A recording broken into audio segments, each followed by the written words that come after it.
There's a moment near the end of Ninja Gaiden 2 Black where you retrace the original Ninja Gaiden's opening level in reverse. I know that level like the back of my hand, having played it over and over again on a demo disc until I could beat the first boss without getting hit. That stage is dilapidated and falling apart here. You can see the damage caused by time and the events of the first game. Ninja Gaiden 2 never directly comments on this. It's a moment of subtlety that's very un-Ninja Gaiden. But as I ran back through those familiar stomping grounds, I had an enormous smile on my face. Like this remake as a whole, it may not be quite what it once was, but slicing and dicing my way through it feels as good as ever. Ninja Gaiden 2 Black is supposed to be the definitive edition of Ninja Gaiden 2. This is, without equivocation, a remarkable visual upgrade to an already excellent action game. But unfortunately, it's also not the end-all, be-all edition of Ninja Gaiden 2 that the Black moniker implies. Like many of the weapons Ryu wields, 2 Black is something of a double-edged sword. Its changes cut both ways. Like previous versions, 2 Black takes place a year after the Xbox reboot of Ninja Gaiden. The story is more of an excuse for ultimate badass Ryu Hayabusa to travel the world and turn fiends and ninjas alike into limbless torsos than it is a fleshed out narrative. That said, I forgot how funny it is. You don't know her? Neither do I. Greater fiends quote Shakespeare at you. Your path is one of sound and fury. You fight a lightning man on the Statue of Liberty. A giant 4-armed werewolf named Wolf brings you to the Colosseum in Venice, which is full of other werewolves, for a duel to the death, and he's like, "Do you want him to die?" And all the werewolves cheer. And then he's like, "Who do you want to kill him?" And then all the werewolves are like, "Wolf!" And he's like, "Yes, I, Wolf, will kill him." He shall be given an honorable death. This, folks, is the best camp this side of the river.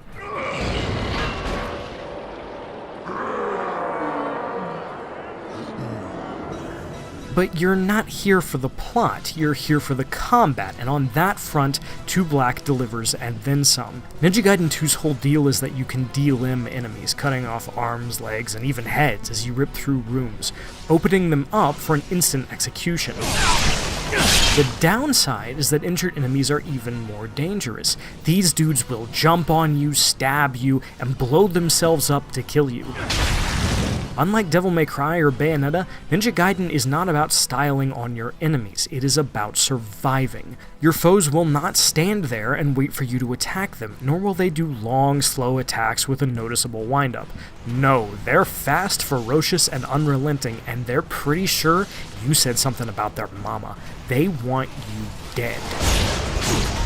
Luckily, Ryu isn't your typical Action Jackson pro-tag. Even by genre standards, he has a ton of unique weapon options, fancy ninja magic, and a complex moveset to learn. You haven't lived until you've pulled off the almighty Izuna drop and slammed a dude's head into the ground so hard that it explodes. In recent years, action games have leaned on parries and invincibility frames to get you out of trouble, but that's not how 2 Black operates. Ninja Gaiden is about positioning, aggression, and mastery of both your weapons and a slew of techniques. At its best, this is a symphony of death, and you're the conductor, chaining together combos, dodging and counterattacking, and using your ultimate techniques to do this. Ryu is always the coolest guy on screen, and when you're cooking, the enemies give off that "surely I will be the guy that kills John Wick" vibe. When you're not, you can die very, very quickly. It's not as unforgiving as it sounds. Most of your life is restored between encounters, and there are items or blue essence to heal you in a pinch mid-combat. It's never over until it's over. All that said, the camera can be a little janky and get stuck in weird places from time to time. This is a minor annoyance, but the other notable combat problem is boss quality. Some of them are challenging, memorable, and fun, but others, well, they can kinda suck. Burning! Either because they're not engaging to fight, or because they force you to play in ways that zap the fun from Ninja Gaiden 2's combat system. Even some of the best fights can overstay their welcome with repeated reruns. You must be Genshin. I mean, I love the Genshin fight, but did I really need to do it 4 times? How many times will you stand in our way? How many more times do I need to teach you this lesson, old man? Genshin, go back to hell. Between fights, you'll get to explore each level, which are linear but still reward heading off the beaten path.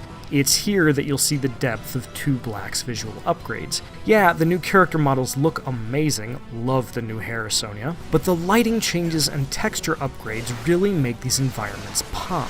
Ninja Gaiden 2 has always been gorgeous, but it's easy to forget how ambitious it was. These levels are huge, and the platforming sections are largely really enjoyable. I particularly like the one in the clock tower. Running up walls and doing bird flips is fun. Who knew? Our time has come. Your lifeblood shall spill, and you shall die! So, overall, Ninja Gaiden 2 Black is pretty great. If anything though, its biggest flaw is that it's based more on the 2009 PlayStation 3 port, Ninja Gaiden Sigma 2, than it is on the original 360 version. This is a little inside baseball, but these two games are very, very different. I'm not going to go into extreme detail here because there's too much to list. So much so that Team Ninja even had to make a comparison table for all the different versions. But the differences I really want to highlight are the changes to enemy density and health. Sigma 2 substantially reduced the number of enemies on screen at once, and 2 Black follows suit. In exchange, they get more health and take longer to delimb, but are less aggressive. Even a ninja dog could tell you that these changes make combat worse. Environments are often empty and enemies feel spongy. I even went back and played the original Ninja Gaiden 2 on Series X after completing 2 Black's roughly 10-hour campaign, and it just feels faster and better. On the other hand, 2 Black does bring back the higher level of gore in the original release, as well as its better weapons upgrade system. Even intro screens before each mission resemble the more appealing ones from the original release instead of Sigma 2's. These things may feel minor, but they matter. 2 Black also smartly removes the not great giant Buddha statue and Statue of Liberty boss fight Sigma 2 added, while retaining its good additions like the Dark Dragon. And while enemies are still spongier than in the original, they do at least feel less spongy than Sigma 2, and there seem to be more of them. New levels where you play as Rachel, Mamaji, and Ayane are also a welcome inclusion from Sigma 2. None of these characters have Ryu's expansive kit, so there isn't as much depth to them, but they all feel unique and are fun to play as, especially in one-off chapters.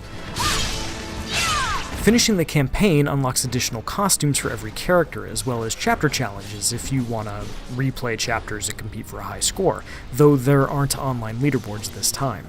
Lastly, there are some bugs here and there. It crashed on me once, and I saw a few texture bugs in extremely funny places, and once a door with some enemies behind it failed to open. The latter was admittedly really funny, as I heard rocket ninjas shooting at me from inside a train, but it did mean that I had to restart from my last checkpoint to fix it.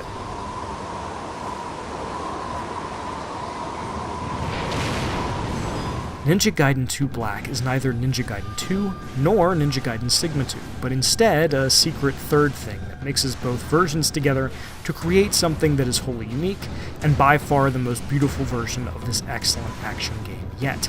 While I have a hard time calling it the definitive release because I prefer the original's more dudes who are more aggressive but die faster approach, Ninja Gaiden 2 Black is a definite improvement over Sigma 2, fixes several long-standing issues, and unlike the original, isn't trapped on the Xbox 360. It isn't the version I was hoping for, get on it modders, but it's still an incredible game and I'm happy it exists. If this is really it for Ninja Gaiden 2, it will at least go out on a high note.